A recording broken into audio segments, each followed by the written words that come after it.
공영방송에 이사라는 사람이 젊은 층이 그 시간대에 투표장에 많이 나올 수 있기 때문에 특정 정파에 분리해서 그런 방송을 하면 안 된다. 그다음에 선관위가 일단 단속 위주의 어떤 행정을 하다 보니까 다시 한번 말씀드리지만 선거는 축제장으로 좀 만들어 주십시오.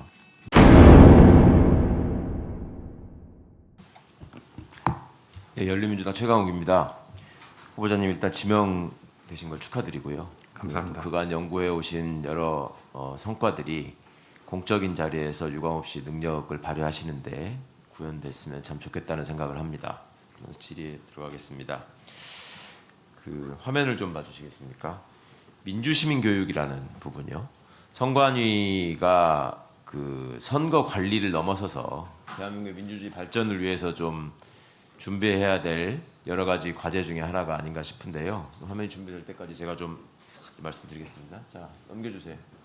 저기 지금 보시면 메르켈 총리나 뉴질랜드 최근에 저신다 하던 총리 대통령과의 통화로 좀 유명해지신 분이죠. 네. 그다음에 오스트리아 총리 세바스티안 쿠르츠, 스테판 레벤 스웨덴 총리, 이분들이 정치 활동을 시작한 연령을 아십니까 혹시? 네, 그 다른 분들은 모르고 메르켈 총리는 네. 10대 중반에 정치 활동을 시작한 걸로 알고 있습니다. 예, 제가 자료 조사를 좀 해봤더니 14세에 시작을 네. 했다고 합니다. 뉴질랜드 총리는 17살 때 노동당에 입당을 하신 분이고 스웨덴 총리는 13살 때 입당을 했다고 해요. 근데 우리나라는 지금 정당 가입 연령을 법으로 규제하고 있다는 거 혹시 아시죠? 네, 알고 있습니다. 왜 이럴까요, 우리나라는? 이유는 잘 모르겠습니다.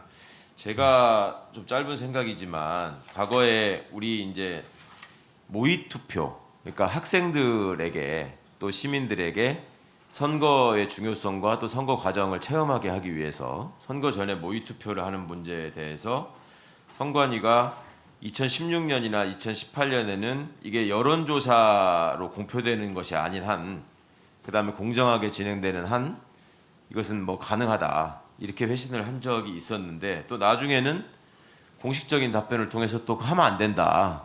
그걸 왜 안 되냐고 하니까 선거법 위반이다 이러면서 교원의 정치적 중립성을 해칠 우려가 있다. 뭐 이런 식의 해석을 제기하기도 하고요. 이랬다 저랬다 합니다. 네. 근데 기본적으로 현재 선관위 입장은 모의투표를 학생들이 선거 전에 하는 게 바람직하지 않다라고 보고 있는 것 같아요. 그러니까 우리는 왜 이렇게 청소년들이 자신들의 장래를 정할 수 있는 정치 과정, 또 어른들이 축제라고 가르치고 민주주의의 꽃이라고 가르치고 있는 선거 과정을 체험하는 것을 왜 이토록 꺼리고 있을까요?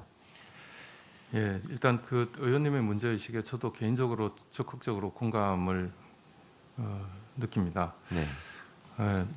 유럽의 대부분의 국가들이 14세 내지 15세, 16세 정도의 정당 가입을 허용하고 있고요.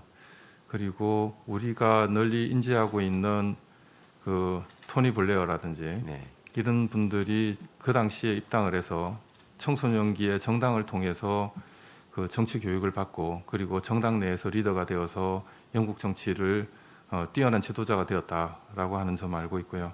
그리고 그런 문화들이 장기적으로 우리나라에도 도입이 되어야 한다라고 생각을 하고 있습니다.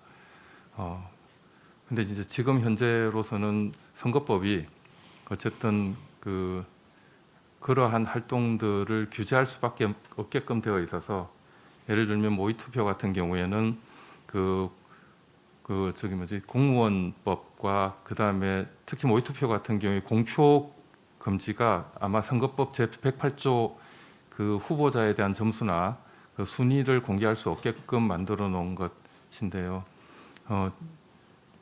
그것이 저는 개정해야 될 필요가 있고, 그리고 의원님께서 질의하신 청소년들의 정치 참여는 선관위가 그 다양한 그 시민단체와 진보 보수를 아우르는 시민단체와 네트워킹을 해서 그 일정하게 청소년들을 위한 그 교재들을 공동 개발하고, 그리고 또 다양한 그 선관위가 주체로 해서 청소년들의 캠프 같은 것들을 열어서 선관위가 민주시민 교육의 중심이 된다면 예, 이런 논란은 좀 좋겠습니다. 예. 저희가 지금 방금도 우리 양경수 의원께서 질의하셨지만 여성들의 뭐 정치 참여 비율이 낮다, 또 선거에서 유권자들이 여성 후보자에 대한 인식이 낮다, 또 청년 세대들을 대표할 만한 정치인들이 없다, 또 계속 부족하다 이런 얘기들을 하는데, 이 문제에 대한 근본적인 해결이 되려면 사회 정체가 정치 무관심을 조장하거나 무슨 정치 혐오하는 것을 퍼뜨릴 게 아니라 어릴 때부터 민주주의의 과정에서 정당 활동이나 선거라고 하는 것이 어떤 의미를 갖는가 하는 것이 체험되는 게 굉장히 중요하다고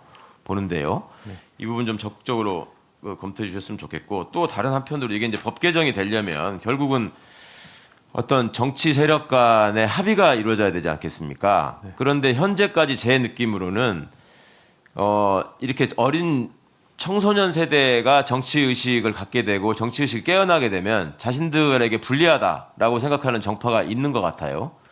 그래서 이렇게 물의를 일으킨 적도 있고 한데, 과거에 그 공영방송의 사장이라는 사람이 총선 당일날 오후 4시부터 선거 방송을 하겠다. 그러니까 오후 4시부터 선거 관련 방송을 한다라고 하는 것은 개표가 진행되기 전에 하는 것이죠. 그러면 그 방송을 하는 것이 투표율을 제고하는 데 있어서 좋으면 좋았지 나쁘지는 않을 것 같습니다. 근데 그렇게 하니까 사장이 나서서 그걸 못하게 하고, 공영방송의 이사라는 사람이 그렇게 하면은 젊은 층이 그 시간대에 투표장에 많이 나올 수 있기 때문에 특정 정파에 분리해서 그런 방송을 하면 안 된다. 이런 식의 언급을 해서 경악을 한 적이 있었는데요. 그러니까 이게 지금 정치학자로서 보시기에 이 민주시민 교육을 하는 것이 특정 세력에 불리한 것이고, 그렇게 정파적인 이해관계에 따라서 허용되면 안 된다라고 주장하는 이론이나 그런 게 적용되고 있는 사례나 국가를 보신 적이 있습니까? 구체적인 사안이라서 제가 답을 드리기가 좀 애매한데요. 어쨌든 그 위원님의 그 발언의 취지를 살펴본다면 이 청소년들의 정치 참여를 활성화할 수 있는 다양한 그 방법들을 모색해야 되고, 그리고 사실 유권자의 정치 참여가 그 높으면 높을수록 그 나라 대의제 기제에서 대의제 기제에 전달되는 목소리가 커지기 때문에 저는 아주 바람직한 현상이라고 대한민국의 생각하고요. 민주주의 발전을 위한 선관위의 역할에 대해서 꼭 역점을 주셨으면 좋겠습니다. 네, 명심하겠습니다. 예. 식사는 잘 하셨습니까? 네, 예, 긴 시간 동안 너무 고생하십니다. 지금 중립성, 공정성이 이제 계속 화두가 되고 있어서 한번 좀 정리를 해야 될 것 같은데요. 교원과 공무원의 정치적 중립, 이 부분이 우리나라의 특별한 겁니까? 다른 나라의 헌법이나 법률에도 많이 규정돼 있습니까? 제가 다른 나라는 잘 모르지만 미국의 경우에는 네. 특별한 규정이 없는 걸로 알고 있습니다. 특별한 규정이 없습니까? 일반적으로 교원과 공무원의 정치적 중립이 필요 없다라고 헌법 이론적으로나 법률 이론적으로 얘기되는 바는 없지요. 네, 그 정치적 중립의 의미에 대해서 먼저 좀 잘 규정을 해야 될 것 같은데요. 제가 알기로 독일의 경우에는 공무원, 심지어 군인조차도 필요하면 휴직을 하고 선거에 출마도 하고 또 재직 중에도 당적을 보유하고 있는 걸로 알고 있습니다. 그러면서 거기는 정치적 중립 준수 의무를 부과하고 있습니다.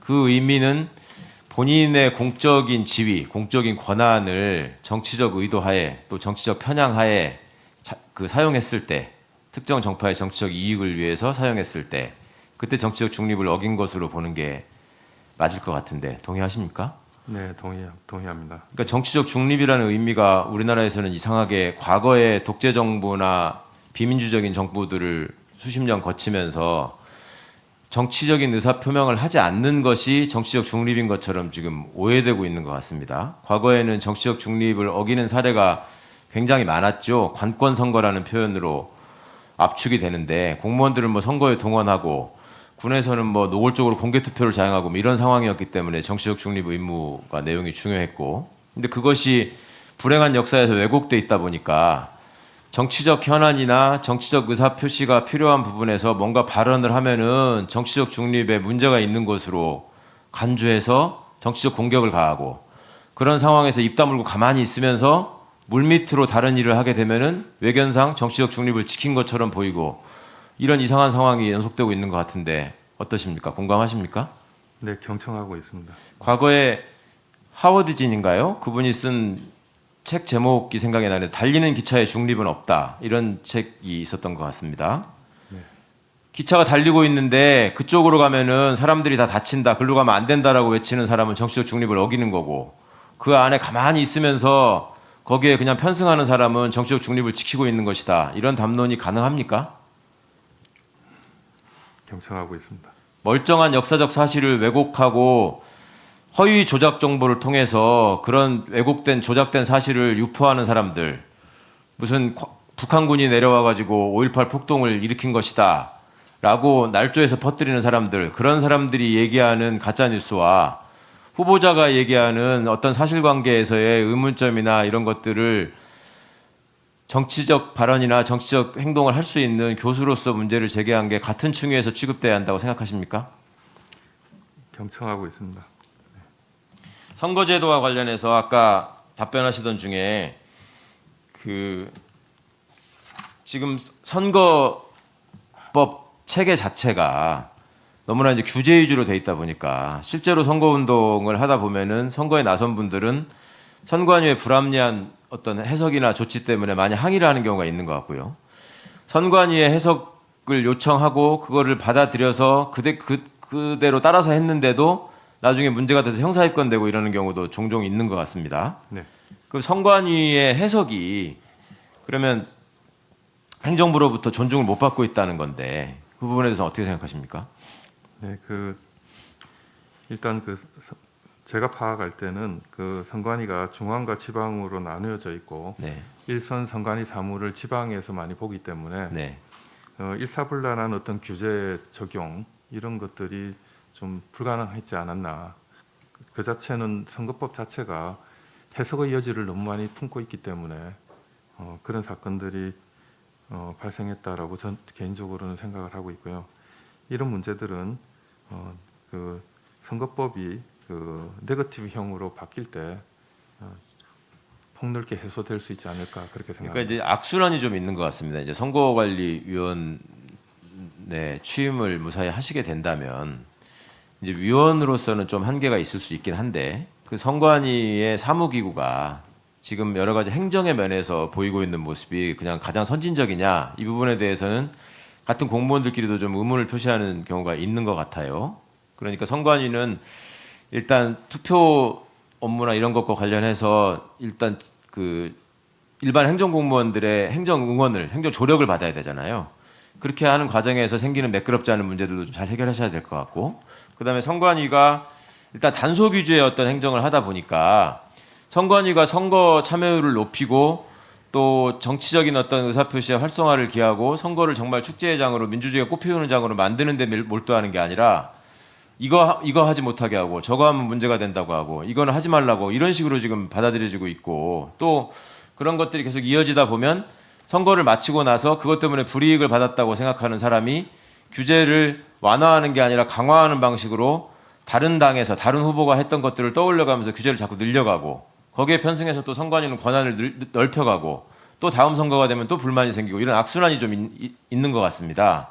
그런 점에 대해서 학자 출신이시고 계속 연구해 오셨으니까 근본적인 검토를 좀 해주셔야 될 것 같다는 제언을 하나 드리겠습니다. 네, 감사합니다. 그 다음에 이 우리나라 선거구 획정과 관련해서 지금 많은 의원님들이 의견을 주셨는데 그냥 학문적으로 갖고 계시는 입장을 조금만 더 구체적으로 말씀해 주셨으면 좋겠습니다. 그러니까 지금 헌법재판소 결정에서 얘기하고 있는 2대1의 인구 편차, 이거는 이제 표의 등가성, 네. 평등권 문제하고 관련이 있지 않습니까? 네. 그리고 말씀처럼 우리가 연방국가가 아니기 때문에 한계가 있는데 네. 그러면 농촌 지역의 대표성 이 문제 때문에 계속 선거구 획정이 늘 문제가 되잖아요. 네.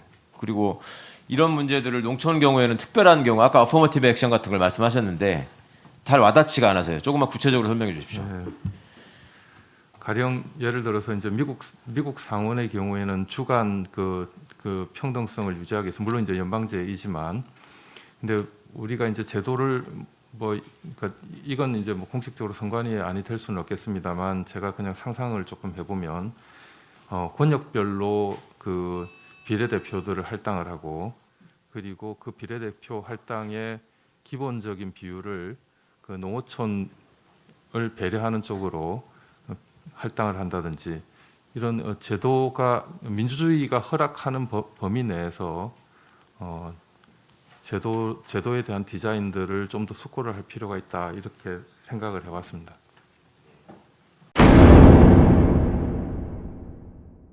그 우리 공직자윤리법 10조의 2 의해서 선거에 출마하는 사람들은 재산을 등록하게 돼 있습니다. 거기 10조의 이 사망을 보면은요. 선관위나 국회가 공직자윤리위원회를 조직을 해서 그 공직자윤리위원회가 재산 신고 사항에 대해서 심사를 할 수 있도록 돼 있거든요. 선관위는 그걸 한 번도 해본 적이 없는 것 같습니다. 예. 그리고 선관위가 그것을 심사할 권한이 법에는 없는- 있습니다.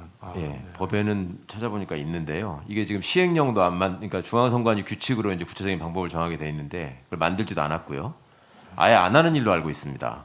그러니까 이 점은 좀 네. 직무유기가 될 수 있어서 법대로 좀 할 수 있게 네, 면밀히 써주셨으면 검토해보겠습니다. 좋겠고요. 그 다음에 교수는 정치적 발언을 할 수 있고 정치 활동의 자유를 보장받고 있죠. 네, 그렇습니다. 교사는 그렇지가 않죠.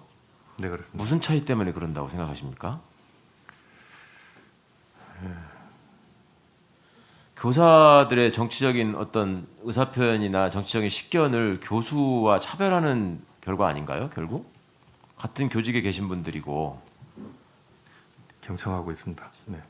아까 이제 우리 위원님 말씀 중에 좀 언급해서 죄송합니다만은 교사가 당적을 갖게 되면은 그 당적을 가지고 그 정당의 지지를 유도할 수 있다. 당적이 있건 없건 수업 시간에 그런 거를 유도하게 되는 것은 당연히 공정성을 침해하는 문제가 되지 않겠습니까?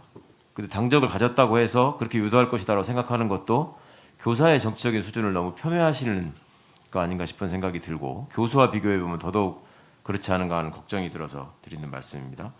또 하나 선관위의 그간의 결정을 좀 살펴보셨을 것 같은데 의정감시센터에 계시거나 이렇게 볼 때 선관위가 그동안에 이런 결정은 참 잘했다, 이런 결정은 너무 아쉽다, 이런 게 혹시 생각나시는 게 있나요? 아쉬운 건 많습니다. 네, 하나만 좀 대표적으로 얘기해 주십시오. 특히 이제 제가 아쉬운 사건은 이렇게 피켓에 이제 구멍을 뚫어서 피켓 시위를 했던 것이 아마 법원에서 유죄 판결을 받은 걸로 알고 있는데요. 어쨌든 그런 표현의 자유들이 좀 돈을 잘 규제하는 선상에서는 표현의 자유들이 좀 이렇게 많이 허용이 되었으면 그런 유권자들을 자꾸 법으로 규제하기보다 그들이 표현의 자유를 향유함으로써 민주주의를 학습할 수 있도록 선관위가 유도했으면 하는 것이 그러니까 중립성과 공정성을 앞세워서 유권자들을 미숙한 사람으로 취급하고 제약하는 거, 그거는 좀 반드시 깨뜨려야 될 일인 것 같습니다. 다시 한번 말씀드리지만 선거는 축제장으로 좀 만들어 주십시오. 네, 노력하겠습니다.